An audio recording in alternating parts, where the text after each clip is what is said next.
Hello guys, ఈ వీడియోలో అయితే మనం చాలా ఇంపార్టెంట్ టాపిక్స్ అనేవి డిస్కస్ చేసుకుందాం. అలాగే మీరు కూడా చాలామంది వీడియోస్ చూస్తున్నారు కానీ ఎవరు కూడా సబ్స్క్రైబ్ చేయట్లేదు, లైక్ చేయట్లేదు. మీరు చేసే ఒక చిన్న లైక్ అండ్ సబ్స్క్రైబ్ నాకు కూడా చాలా మోటివేటివ్గా ఉంటుంది అప్కమింగ్ వీడియోస్ చేయడానికి. సో మనమైతే లేట్ చేయకుండా వీడియోలోకి అయితే వెళ్ళిపోదాం. సో ఫస్ట్ ఆఫ్ ఆల్ చాలామంది అడిగే మ్యాటర్ ఏంటంటే 8th పే కమిషన్లో జీడిఎస్ ఇంక్లూడెడా, అలాగే వాళ్ళు ఇంక్లూడెడ్ అయితే శాలరీ అనేది ఎంత పెరుగుతుంది అని అయితే చాలామంది అడుగుతున్నారు. సో నేనైతే చాలా బ్యాక్గ్రౌండ్ వర్క్ చేసి ఇన్ఫర్మేషన్ మొత్తాన్ని మీతో షేర్ చేస్తున్నాను. సో తప్పకుండా మీరు నన్ను సపోర్ట్ చేయాలని నేను మీ అందరినీ ఒక 2 months బ్యాక్ అయితే ఫైనాన్స్ మినిస్ట్రీ వాళ్ళు ఒక నోటీస్ ఇవ్వడం జరిగింది. అయితే అందులో జీడిఎస్ కూడా 8th పే కమిషన్లో ఇంక్లూడెడ్ అని అయితే ఇన్ఫర్మేషన్ ఉంది. కాకపోతే ఒక 5 days బ్యాక్ ఇంకొక నోటీస్ వచ్చింది ఫైనాన్స్ మినిస్ట్రీ నుంచి. అయితే దాంట్లో జీడిఎస్ల గురించి ఎలాంటి మెన్షన్ కూడా చేయలేదు. ఇలా చేయనప్పటికీ కూడా 8th పే కమిషన్లో జీడిఎస్ వాళ్ళు డైరెక్ట్గా ఇంక్లూడెడ్ అవ్వకపోయినా సరే వీళ్ళ శాలరీ అయితే ఖచ్చితంగా పెరగడం జరుగుతుంది.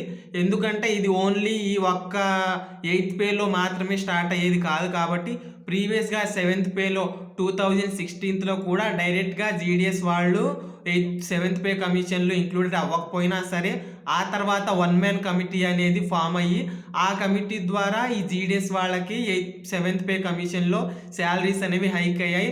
యాజ్ సేమ్ ఇప్పుడు డైరెక్ట్గా జీడిఎస్ వాళ్ళు 8th పే కమిషన్లో ఇంక్లూడ్ అవ్వకపోయినా సరే ఆ 1 man కమిటీ అనేది ఫామ్ అయ్యి జీడిఎస్ వాళ్ళందరికీ కూడా 8th పే కమిటీలో మనకి ప్లేస్ ఉండేటట్లుగా మన శాలరీస్ పెరిగేట్టుగా అయితే ఖచ్చితంగా చేస్తాయి.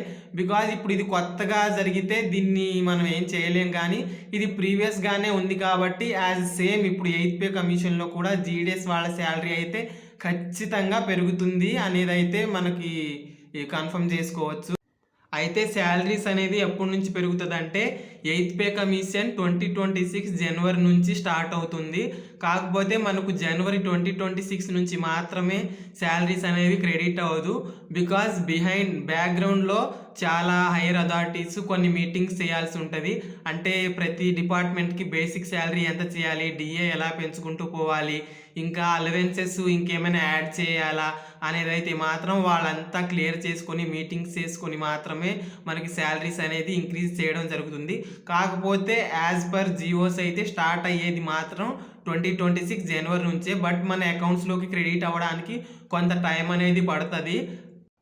అండ్ ఈ 1 man కమిటీ ఫామ్ అయ్యి జీడిఎస్లకి కూడా శాలరీ పెరగడానికి ఇంకొంచెం టైం పడుతుంది.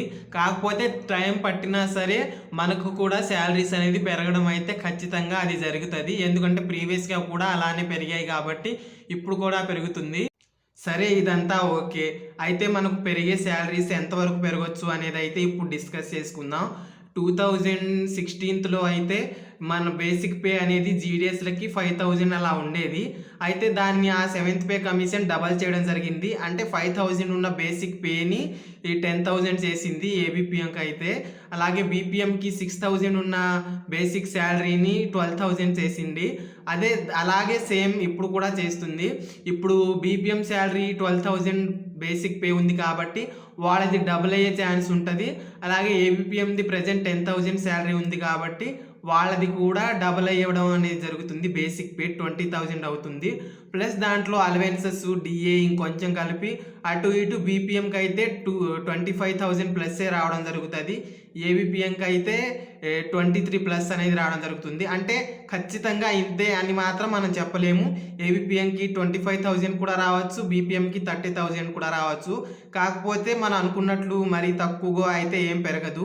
మినిమంలో మినిమం ఏబిపిఎంకి 25K వస్తుంది నియర్లీ, బీపీఎంకి అయితే 25K ప్లస్సే వస్తుంది. ఇవైతే పెరగబోయే శాలరీస్ అన్నమాట.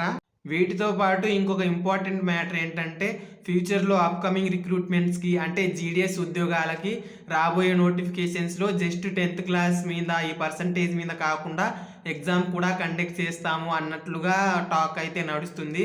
సో జీడిఎస్ జాబ్స్కి కూడా ఈ ఉద్యోగాలు కూడా ఫ్యూచర్లో ఎగ్జామ్స్ అయితే కండక్ట్ చేసే ఛాన్స్ ఉంది. ప్రజెంట్ అయితే ఎగ్జామ్ అలాంటిది ఏం లేదు. అయితే ఫ్యూచర్‌లో చాలా మార్పులనేవి రావడం జరుగుతుంది. ఈ సాలరీ ఇంక్రీజ్‌మెంట్ కానివ్వచ్చు, అలాగే ఈ జీడీఎస్ జాబ్స్‌కి ఎగ్జామ్స్ పెట్టడం కానివ్వచ్చు. అయితే ప్రెజెంట్ ఎలాంటి ఎగ్జామ్స్ లేదు కాబట్టి, ఒకవేళ నోటిఫికేషన్ వస్తే మీరందరూ కూడా ట్రై చేయమని నా నుంచి నేను పర్సనల్‌గా సజెస్ట్ చేస్తున్నాను.